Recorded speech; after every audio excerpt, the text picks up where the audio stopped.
This is the DIY Garden Minute by Spoken Garden, teaching you tips and tricks in your garden in minutes. Find more quick topics at spokengarden.com and click on the Listen tab. Today, I'm going to tell you the one secret to pruning your lavender plants this spring. Spring is the ultimate time to prune and shape your English lavender plants, but there is an easy secret to prune them. The secret is not to prune down past the green growth of any lavender plant. That's it.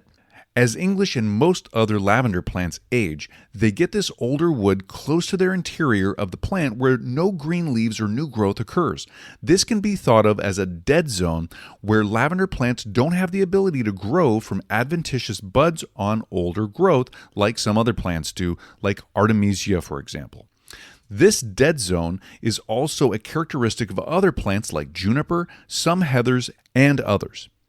Once you understand this characteristic of English, Spanish, and other lavender plants, you can then really strategize on where to make your pruning cuts so you then don't lose a whole plant due to pruning it in the wrong place.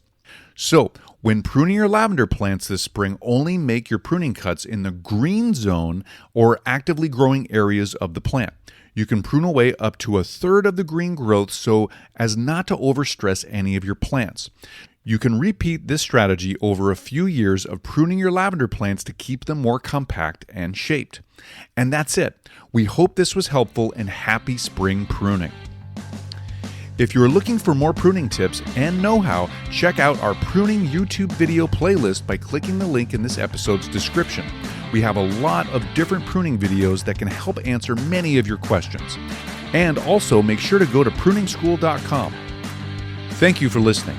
You can find other quick tip garden topics on our podcast page at spokengarden.com and click on the Listen tab at the top of the page.